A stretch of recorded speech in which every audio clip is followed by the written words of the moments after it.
Hello friends, ओम श्री गणेशाय नमः। जय माँ लक्ष्मी। आप सभी का स्वागत है आपके अपने यूट्यूब चैनल पर। फ्रेंड्स, आज हम आपको इस वीडियो में बताने जा रहे हैं साल 2021 की गजलक्ष्मी व्रत का शुभ मुहूर्त, पूजा विधि, उद्यापन विधि, महत्व और गजलक्ष्मी व्रत की कथा के बारे में। फ्रेंड्स, वीडियो शुरू करने से पहले आपसे रिक्वेस्ट है, अगर आप हमारे चैनल पर नए हैं और आपने अभी तक चैनल को सब्सक्राइब नहीं किया है तो प्लीज़ सब्सक्राइब कीजिएगा चैनल को, साथ ही प्रेस कीजिएगा बेल आइकन को, जिससे नए वीडियो से रिलेटेड नोटिफिकेशन आपको तुरंत प्राप्त हो सके। और वीडियो पसंद आने पर वीडियो को लाइक और शेयर ज़रूर कीजिएगा ताकि सभी भक्तों को इस वीडियो का लाभ प्राप्त हो सके। और कमेंट बॉक्स में जय माँ लक्ष्मी ज़रूर लिखिएगा। गजलक्ष्मी व्रत करने से देवी महालक्ष्मी की विशेष कृपा प्राप्त होती है। इस दिन माता महालक्ष्मी जी की विधिवत पूजा करने और व्रत रखने से सभी प्रकार की सुख और सुविधाओं की प्राप्ति होती है। साथ ही माँ लक्ष्मी की कृपा आप पर हमेशा बनी रहती है। अश्विन मास के कृष्ण पक्ष की अष्टमी तिथि के दिन देवी लक्ष्मी जी की पूजा और व्रत किया जाता है। इस व्रत को गजलक्ष्मी व्रत कहा जाता है। गजलक्ष्मी व्रत के दिन सोना खरीदने को विशेष महत्व दिया जाता है। मान्यता है कि इस दिन सोना खरीदने से सोने में 8 गुना वृद्धि होती है। फ्रेंड्स, अब आइए जानते हैं गजलक्ष्मी व्रत की संपूर्ण पूजन विधि के बारे में। यह व्रत अश्विन मास की कृष्ण पक्ष की अष्टमी तिथि को किया जाता है। इस व्रत को करने से पहले भादो शुक्ल अष्टमी को स्नान करके 2 दूने से सकोरे में ज्वारे गेहूं बोए जाते हैं। प्रतिदिन 16 दिनों तक इन्हें पानी से सींचा जाता है।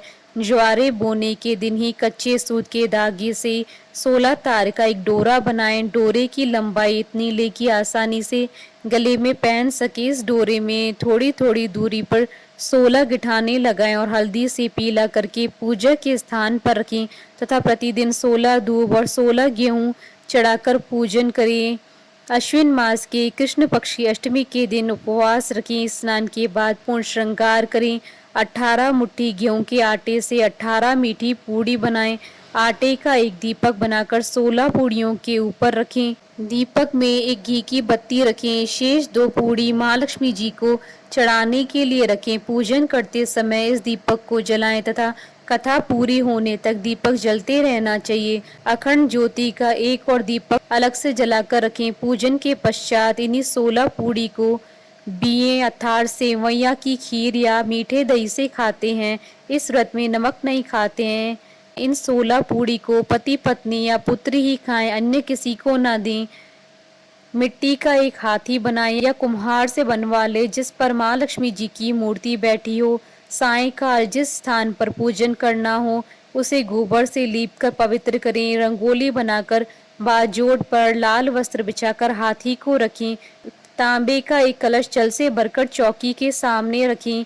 एक थाली में पूजन सामग्री रोली, गुलाल, अबीर, अक्षत, लाल धागा, मेहंदी, हल्दी, टीकी, सुरक्या, दोवड़ा, लौंग, इलायची, खारक, बादाम, पान, गोल सुपारी, बिछिया, वस्त्र, फूल, धूप, अगरबत्ती, कपूर, इत्र, मौसमी फल, फूल, पंचामृत, मावे का प्रसाद आदि रखें। केले के पत्तों से झांकी बनाएं। संभव हो सके तो कमल के फूल भी चढ़ाएं। चौकी पर 16 तार वाला डोरा एवं ज्वारे रखें। विधि पूर्वक माँ लक्ष्मी जी का पूजन करें तथा कथा सुने एवं आरती करें। इसके बाद डोरे को गले में पहनने अथवा भुजा में बांधे। भोजन के पश्चात रात्रि जागरण तथा भजन कीर्तन करें। दूसरे दिन प्रातः काल हाथी को जलाशय में विसर्जन करके स्वाग सामग्री ब्राह्मणों को दे दें। फ्रेंड्स, अब आइए जानते हैं गजलक्ष्मी व्रत की उद्यापन विधि के बारे में। सामान्यतः यह व्रत 16 वर्षों तक किया जाता है। इसके उपरांत ही व्रत का उद्यापन किया जाता है, किंतु श्री माँ लक्ष्मी जी की असीम कृपा से मनोकामना शीघ्र पूरी हो जाए तो कम समय में भी उद्यापन किया जा सकता है, लेकिन व्रत को 16 वर्षों तक पूरे करना चाहिए। यदि परिस्थिति वर्ष 16 वर्ष के बाद उद्यापन नहीं कर सके तो व्रत को आगे भी किया जा सकता है जब तक कि उद्यापन न हो। किसी श्रेष्ठ विद्वान पंडित के द्वारा हवन करवाएं। पूजन पूर्वोक्त विधि के अनुसार करें। कथा सुने, आरती करें तथा 16 जोड़ों को भोजन करवाएं। पूजन के समय मिट्टी से बनाई गई मूर्ति को बिठाएं तथा ज्वारे के सामने 17 नारियल और स्वाग कूड़े की 17 टोकरी रखें, जिसमें स्वाग की समस्त वस्तुएं एवं ब्लाउज पीस एवं रुपए रखें। इनमें से एक टोकरी श्री महालक्ष्मी जी को चढ़ाएं। इसके साथ साड़ी, ब्लाउज, पेटीकोट एवं भगवान के नाम की धोती कुर्ता भी रखें। इनका संकल्प लें। 16 जोड़ों को भोजन कराने के पश्चात पुरुषों को पूजन में रखे गए नारियल के साथ 1 रुपया रखकर तिलक करके दें। स्त्रियों को स्वाग पुड़ा दक्षिणा के रूप में दें। पंडित जी को धोती कुर्ता एवं दक्षिणा दें। सबको भोजन कराने के बाद स्वयं मीठी पूड़ी, खीर या दही से खाएं। इस दिन भी नमक नहीं खाएं। रात्रि जागरण, भजन कीर्तन करें। अखंड ज्योति जलती रहनी चाहिए। प्रातःकाल हाथी एवं फूल पत्ते आदि को जलाशय में विसर्जन करें। इसके बाद शेष बचा हुआ स्वाग पुड़ा लक्ष्मी जी को चढ़ाए गए वस्त्र एवं नारियल, धोती कुर्ता अपने सास ससुर अथवा ननंद नंदोई अथवा जेठ जेठानी अथवा किसी बड़े को देकर उनसे आशीर्वाद प्राप्त करें। फ्रेंड्स, अब आइए जानते हैं गजलक्ष्मी व्रत के शुभ मुहूर्त के बारे में। हिंदू पंचांग के अनुसार इस बार गजलक्ष्मी व्रत 28 और 29 सितंबर दोनों दिन किया जाएगा, क्योंकि अष्टमी तिथि दोनों दिन व्याप्त रहेगी। अश्विन कृष्ण अष्टमी तिथि प्रारंभ होगी 28 सितंबर 2021 को शाम 6:16 पर और अष्टमी तिथि का समापन होगा 29 सितंबर 2021 को शाम 8:29 तक। फ्रेंड्स, अब आइए प्रारंभ करें गजलक्ष्मी व्रत की पौराणिक व्रत कथा। धर्म ग्रंथों में गजलक्ष्मी व्रत की 2 कथाएं प्रचलित हैं। पहली कथा, एक समय महर्षि वेद व्यास जी हस्तिनापुर पधारे। उनका आगमन सुन महाराज धृतराष्ट्र उनको आदर सहित राजमहल में ले गए। स्वर्ण सिंहासन पर विराजमान कराकर उनका पूजन किया। श्री व्यास जी से माता कुंती तथा गांधारी ने हाथ जोड़कर प्रश्न किया, हे महामुनि, आप त्रिकालदर्शी हैं, अतः आपसे हमारी प्रार्थना है कि आप हमको कोई ऐसा सरल व्रत तथा पूजन बताएं जिससे हमारा राज्य, लक्ष्मी, सुख, संपत्ति, पुत्र पौत्रादि एवं परिवार सुखी रहे। इतना सुन श्री वेद व्यास जी कहने लगे, हम एक ऐसे व्रत का पूजन एवं वर्णन करते हैं जिससे सदा लक्ष्मी जी का निवास होकर सुख समृद्धि की वृद्धि होती है। यह श्री माँ लक्ष्मी जी का व्रत है। इसे गजलक्ष्मी व्रत भी कहा जाता है, जिसे प्रतिवर्ष अश्विन कृष्ण अष्टमी को विधिवत किया जाता है। हे महामुनि, इस व्रत की विधि हमें विस्तार पूर्वक बताने की कृपा करें। तब व्यास जी बोले, हे देवी, यह व्रत भाद्रपद शुक्ल अष्टमी से प्रारंभ किया जाता है। इस दिन स्नान करके 16 सूत के धागों का डोरा बनाएं, उसमें 16 गांठ लगाएं, हल्दी से पीला करें। प्रतिदिन 16 दूब व 16 गेहूं डोरे को चढ़ाएं। अश्विन मास के कृष्ण पक्ष की अष्टमी के दिन उपवास रखकर मिट्टी के हाथी पर श्री महालक्ष्मी जी की प्रतिमा स्थापित कर विधि पूर्वक पूजन करें। इस प्रकार श्रद्धा भक्ति सहित माँ लक्ष्मी जी का व्रत पूजन करने से आप लोगों की राज्य लक्ष्मी में सदा अभिवृद्धि होती रहेगी। इस प्रकार व्रत का विधान बताकर श्री वेद व्यास जी अपने आश्रम को प्रस्थान कर गए। इधर समय अनुसार भाद्रपद शुक्ल अष्टमी से गांधारी तथा कुंती ने अपने अपने महलों में नगर की स्त्रियों सहित व्रत का आरंभ करने लगी। इस प्रकार 15 दिन बीत गए। 16वें दिन अश्विन कृष्ण अष्टमी के दिन गांधारी ने नगर की सभी प्रतिष्ठित महिलाओं को पूजन के लिए अपने महल में बुलावा दिया। माता कुंती की यहाँ कोई भी महिला पूजन के लिए नहीं आई। साथ ही माता कुंती को भी गांधारी ने नहीं बुलाया। ऐसा करने से माता कुंती ने अपना बड़ा अपमान समझा। उन्होंने पूजन की कोई तैयारी नहीं की एवं उदास होकर बैठ गई। जब 5 पांडव युधिष्ठिर, अर्जुन, भीम, नकुल और सहदेव महल में आए तो कुंती को उदास देखकर कहा, हे माता, आप इस प्रकार उदास क्यों हैं?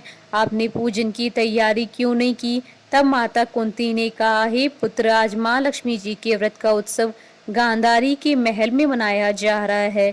उन्होंने नगर की समस्त महिलाओं को बुला लिया और उनके 100 पुत्रों ने मिट्टी का एक विशाल हाथी बनवाया, जिस कारण सभी महिलाएं उस बड़े हाथी के पूजन करने के लिए गांधारी के यहाँ चली गई, लेकिन मेरे यहाँ नहीं आई। यह सुनकर अर्जुन ने कहा, हे माता, आप पूजन की तैयारी करें और नगर में बुलावा लगवा दें कि हमारे यहाँ स्वर्ग के ऐरावत हाथी का पूजन होगा।